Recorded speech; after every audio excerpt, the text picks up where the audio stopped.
What is cracking, everybody? Welcome back to Calgary Barbell for Form Check Friday. By this point, I'm hoping most of everybody who's tuning in understands what this show is, but basically what we're going to do is we're going to take a bunch of user-submitted videos, or viewer-submitted videos rather, and put them up on this screen behind me.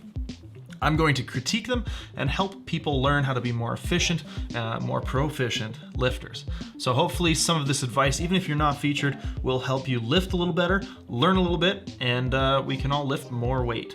If you guys are interested in submitting for Form Check Friday, go ahead and send your emails to formcheckfriday@gmail.com, and make sure you tune in for our Friday live stream where we do a lot of form checking live. So without any further ado, we're gonna get right into it. So we've got 5 videos this week, we always do. They've been chosen by random number generator. And our first one is from Ryan. Now he says he's going to be competing a few months from now, I believe. And sorry, I didn't save these videos. All right, now that I've got all the videos saved and we can just roll on through this thing. So Ryan's gonna be competing in the next few months with a conventional stance. He said he's changed from sumo due to an MCL injury a few months back, and just wanted some relative feedback or pointers that he could use for the next few weeks. So I'm guessing this was March 16th. So we're a little late to the party, but we're still gonna take a look and hopefully give you some tips. So let's take a look at this deadlift. Looks great, man. Looks really great. Really solid. So great start position, really good push off the floor, a fair bit of patience. We're not losing position as we start. This first rep, I think we locked out a little bit forward. I think we could settle in and kind of pull back onto the heels, pull a little bit more hip extension and pull the shoulders through just a little bit more on this first rep, but it looked like you kind of cleaned it up as the set wore on. So if you watch this start position, this angle looks great. If we go through kind of frame by frame here, we can see not a lot changes off the floor. He's got knee extension starting the push. We're pushing that bar straight up. Once it comes to about the knees are close to locked and he begins to extend his hips and pull back. The bar slides up his thighs into a good solid lockout, and this rep, we're a fair bit better balanced, sort of mid-foot or even a little bit further back on the heels, which is kind of what I was talking about for that last rep. So I don't think I have many critiques for you, but hopefully we were able to kind of demonstrate some of the things people do right. And a lot of times I like being able to do that with Form Check Friday. You can see the hook grip pain at the end. I feel you, man. I feel you, dog. All right. So that's it for Ryan. Really great deadlifts there. Not much to critique, but hopefully a good example for some.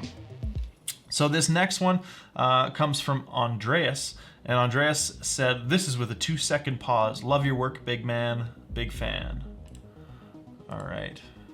Let's take a look, Andreas. What do we got? So 2-count pause deadlift. Great. Really good. So lots of patience off the floor.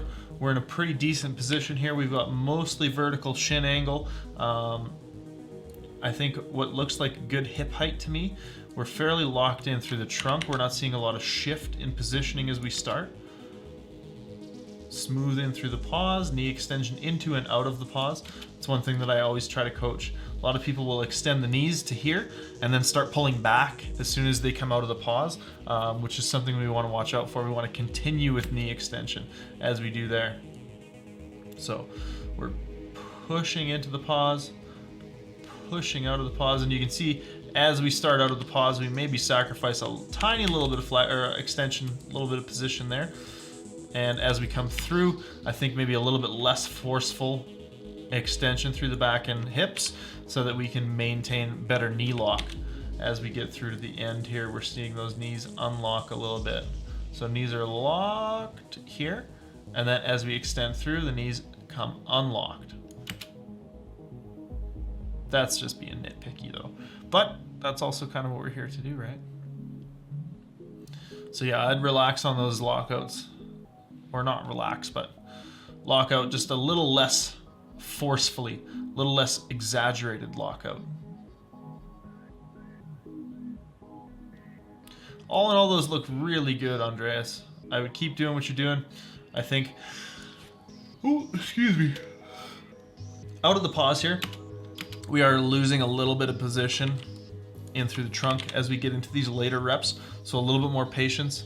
Here we can see as we get into the pause, we are starting to pull back just a little bit.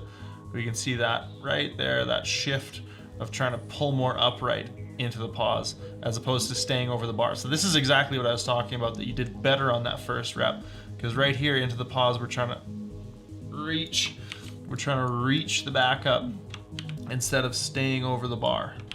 We're trying to pull back. And like I was illustrating earlier with the knee joint, or maybe that was last week's I was talking about the knee joint.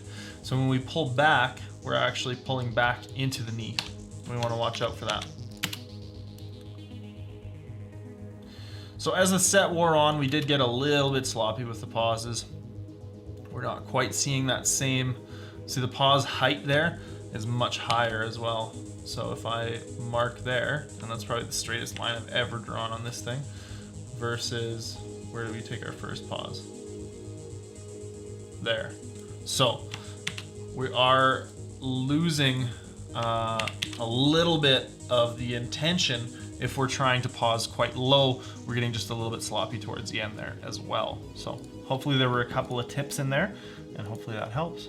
Our next one comes from Yawn, and Yawn says, greetings Calgary Barbell, here's a sumo deadlift 10 rep back off set at 70%.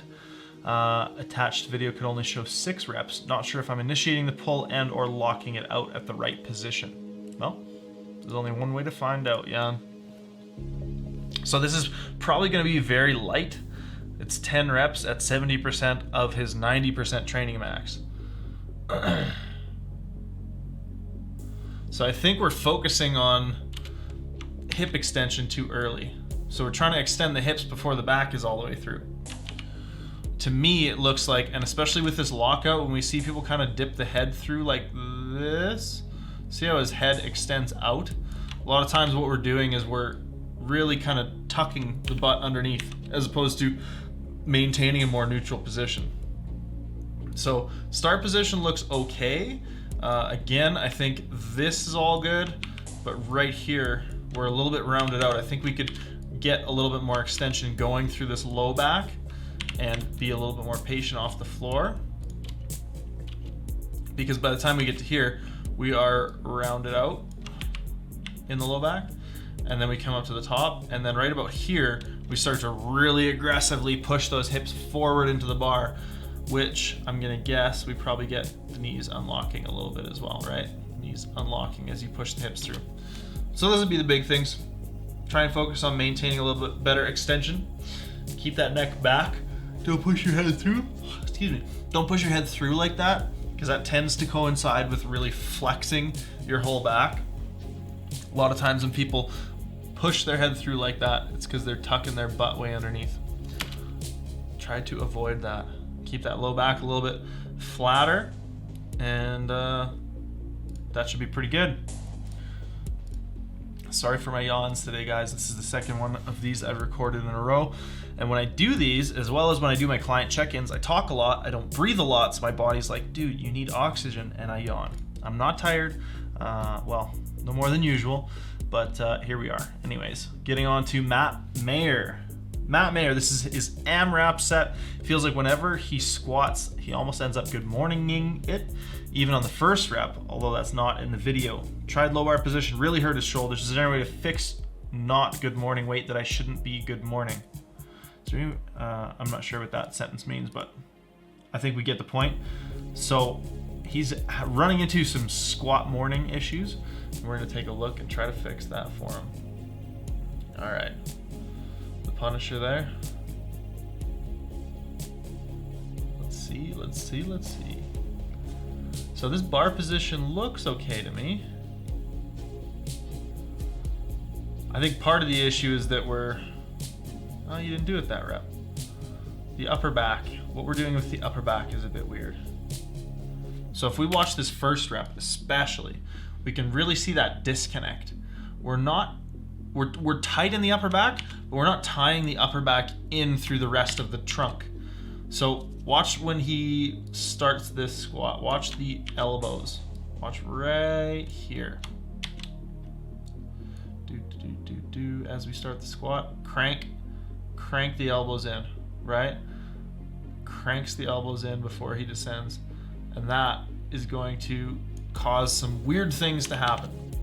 So some people can get away with squatting like that and not lose this tightness, but a lot of people, when they crank in like this sort of area between the ribs and the hips in the back, right here, this part just goes totally loose, but we do get a lot of tension and tightness here. So one thing I would do is maybe play with your grip width. A lot of times when people do that, it's because they're gripping a little too narrow. So you're able to maintain it there, that's fine. This rep, you don't tuck the elbows as hard, which to me looks better. And then we get a lot of this like kind of jostling and stuff. We can see that bar is not glued into your back like it should be. So again, we're tight through the back, we're tight through the hips, but we're not tightening the back into the hips. We're also getting a little bit rushed as the set wears on, right? So that looks pretty good. We're getting a little bit loose. We're getting really loose on that one, so we can see out of the hole. I think the biggest problem is all coming from the upper back. So let's just watch, see if we can go frame by frame here. So here we get good depth, and then right as we hit the hole, we can see bar shift and then start to roll forward on you.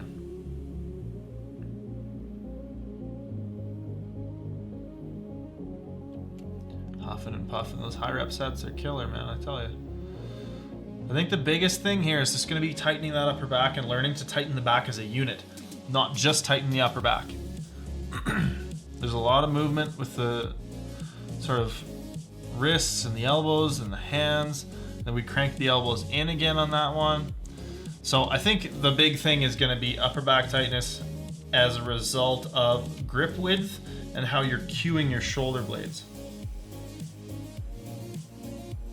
Wow. That's probably the biggest thing. So there you have it. I believe that's our last video for the day. It is. So thanks to everybody for tuning in. Make sure if you're interested in more form checks, come to our live stream every Friday. And that's about it. Leave a like if you liked it. If you want to submit, send your emails to formcheckfriday@gmail.com, and we'll see everybody in the next video. See ya.